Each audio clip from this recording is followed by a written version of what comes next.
शिमला के dental college में मंगलवार से सप्लीमेंट्री की परीक्षाएं शुरू हो चुकी हैं। इस दौरान पहले दिन लगभग 15 विद्यार्थियों ने परीक्षाएं दी हैं।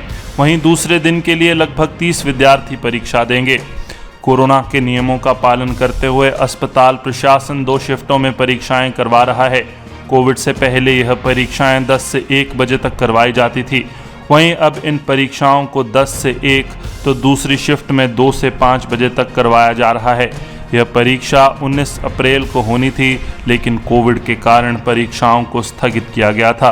अब मामले कम हो चुके हैं, इसलिए परीक्षाएं करवाई जा रही हैं। डेंटल कॉलेज के प्रिंसिपल डॉक्टर आशु गुप्ता ने बताया कि कोविड नियमों का पूरा ध्यान रखा जा रहा है। यदि कोविड विद्यार्थी आता है तो उसके लिए भी अलग से एग्जामिनेशन सेंटर की व्यवस्था की जाएगी। यहाँ पे ये जो एग्ज़ाम्स हमारे आज से शुरू हो रहे हैं, यानी 29 जून से शुरू हो रहे हैं, वो एग्ज़ाम्स हमारे 19 अप्रैल से होने थे।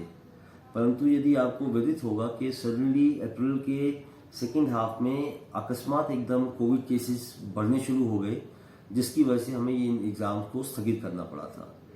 तो वही एग्ज़ाम्स अब हमने पुनः आरंभ की हैं। नंबर 1। नंबर 2, इसमें हमने पूरा ध्यान रखा है कि जो भी हमारे यूजीसी के प्रोटोकॉल्स हैं, यूनिवर्सिटी के प्रोटोकॉल्स हैं, डेंटल काउंसिल ऑफ इंडिया के प्रोटोकॉल्स हैं, इसके अलावा जो मिनिस्ट्री ऑफ हेल्थ या ministry of home of health and family welfare हो गया या एनएचएम के प्रोटोकॉल्स हैं, उन सबको हम फॉलो कर रहे हैं। मुख्यतः उसमें 2 या 3 बातों का ध्यान रखा जाता है कि एक तो बच्चों में सोशल डिस्टेंसिंग होनी चाहिए जब वो एग्ज़ाम में बैठें, और उसके लिए हमने क्या किया, पहले हमारे एग्ज़ाम सिर्फ एक शिफ्ट में हुआ करते थे, यानी कि मॉर्निंग 10 से 1।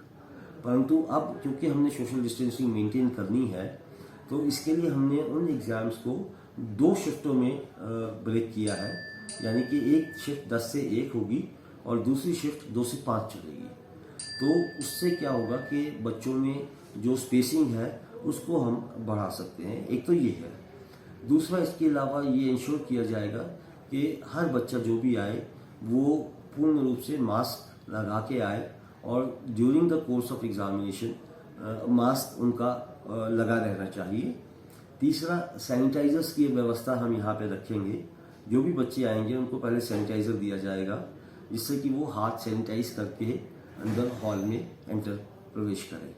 तो ये 3-4 चीज़ें हैं जिनका, उसके अलावा एग्जॉस्ट फैंस वो ऑलरेडी लगे हुए हैं। पर बेसिकली अब कोविड के केसेस भी काफ़ी कम हो गए हैं, और मुझे विश्वास है और प्रभु के आशीर्वाद से कोई समस्या एग्ज़ाम्स के कंडक्ट को लेकर पर्टिकुलरली हमें फ़िलहाल नहीं आनी चाहिए। प्रैक्टिकल्स में हमें देखना पड़ेगा कि हम किस तरीके से फिज़िकल फॉर्म में एग्ज़ाम करते हैं या ऑनलाइन फॉर्म में एग्ज़ाम करते हैं। ये हम अभी इसका जैसे जैसे समय आएगा वैसे वैसे हम इसके बारे में डिसीजन लेंगे। फ़िलहाल के लिए हमने बीडीएस के एग्ज़ाम्स जो 29 तारीख से आज से शुरू हो रहे हैं, और इसके बाद जैसे ये ख़त्म होंगे तो साथ ही साथ ये शायद 4 या 5 तारीख को एग्ज़ाम ख़त्म होंगे, और 6 तारीख से हमने जो एमडीएस के एग्ज़ाम्स हैं, हमारे रेगुलर एग्ज़ाम्स हैं, वो भी हमने शुरू कर दिए हैं। उसमें एमडीएस फर्स्ट ईयर के भी और एमडीएस फाइनल ईयर के भी, जो कि हमारे 10 या 11 तारीख तक चलेंगे। पहली बात तो ये है कि ऐसी संभावना बहुत कम है, परंतु यदि कोई भी बच्चा इस तरीके का आता है तो उसमें भी हमें यूनिवर्सिटी के जो प्रोटोकॉल्स हैं उसको फॉलो करना पड़ेगा।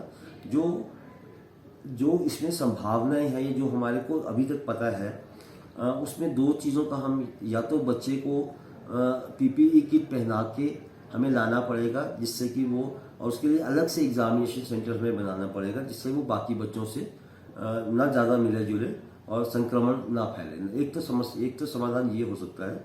दूसरा समाधान ये हो सकता है कि जहाँ बच्चा है हम वहीं पे अपने एग्जामिनर्स को भेज सकते हैं, और एक अलग से उसके लिए एग्जामिनेशन सेंटर, क्योंकि जब पीछे ये हुआ था तो हमारे बच्चे अधिकतर मशोबरा में उस समय एडमिटेड थे ड्यूरिंग द सेकेंड वेव। तो हमने ये भी सोचा था कि शायद अगर यह ऐसी आवश्यकता पड़ेगी तो हमें एक सेंटर या एक इस तरीके की व्यवस्था मशोबरा में ही करनी पड़ेगी, और वहीं पे हमारे इन्विजिलेटर्स और जो एग्ज़ाम कंडक्ट करवाने वाले लोग हैं वहाँ जाएंगे, और वहीं पे एग्ज़ाम को कंडक्ट किया जाएगा। परंतु अभी के लिए तो मैं सिर्फ यही बोल सकता हूँ कि जब वो समस्या आएगी तो इन दोनों में से हमें एक वाया मीडिया को चुनना पड़ेगा। वो कौन सा कन्वीनियंट रहता है जो हमारे को प्रोटोकॉल्स के हिसाब से भी सही रहे और जिसमें एग्ज़ाम्स की जो सैंक्टिटी है वो किसी भी तरीके से कॉम्प्रोमाइज़ ना हो, वो हम फॉलो करेंगे। हिमाचल दस्तक वेब टीवी के लिए शिमला से अंकिता।